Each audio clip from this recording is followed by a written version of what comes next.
Pertalian Korea Utara dan Cina yang terjalin lama dan syarat akan historis diibaratkan sebagai gigi dan bibir oleh pendiri negeri Panda, Mao Zedong. Namun, apa jadinya jika Korea Utara harus berbagi perhatian dengan Rusia ketika negara itu sangat bergantung pada Cina?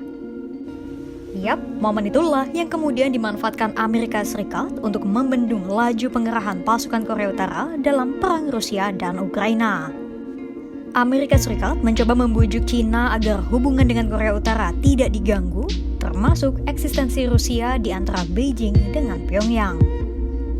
Apa duduk perkaranya dan bagaimana Amerika Serikat memanfaatkan kompleksitas hubungan Korea Utara, Cina, dan Rusia?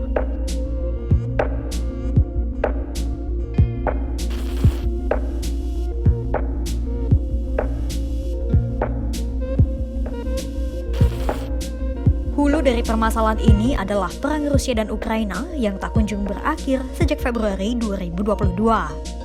Sekuat-kuatnya Rusia, negara pimpinan Presiden Vladimir Putin itu tak mampu mencapai tujuannya di Ukraina ketika Eropa dan NATO terus mengirim bantuan senjata ke Ukraina. Oleh sebab itu, Rusia butuh teman atau aliansi dengan negara lain. Dan negara yang menerima Rusia adalah Korea Utara. Berlandaskan fakta kerjasama yang ditandatangani Putin dan Kim Jong-un pada Juni 2024, dikirimlah lebih dari 10.000 pasukan Korea Utara ke Rusia. Sebagai imbalan, Rusia diduga akan membalasnya dengan transfer teknologi nuklir dan luar angkasa. Pemerintah Ukraina melaporkan militer mereka sudah bertempur dengan tentara Korea Utara di medan perang. Dari kerjasama militer antara Rusia dan Korea Utara itu, ada dua pihak yang terusik. Yap, Amerika Serikat dan Cina.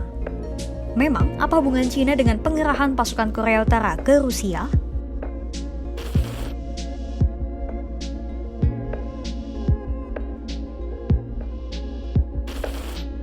Sejak era Perang Dingin, Cina memiliki andil besar dalam keberlangsungan rezim Korea Utara. Bahkan, 90% perdagangan luar negeri Korea Utara, termasuk makanan dan bahan bakar, berasal dari kawan lamanya Cina. Cina tentu berharap Korea Utara membalasnya, setidaknya dengan menjaga stabilitas situasi di semenanjung Korea.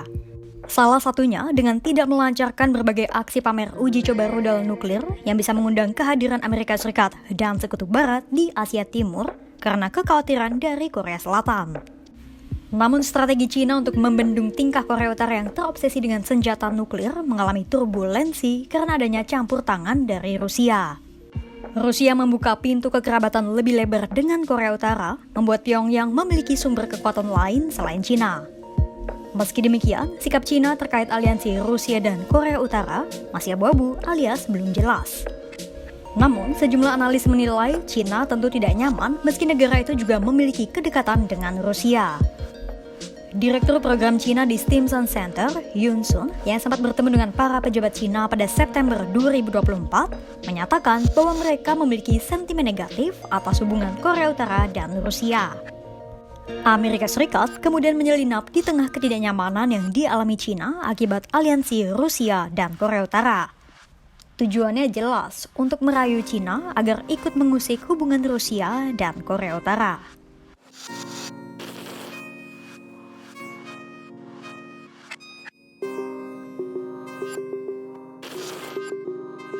Tak habis akal, Amerika Serikat kemudian berusaha melobi rivalnya, Cina, untuk ikut menyelesaikan isu pengerahan pasukan Korea Utara ke Rusia.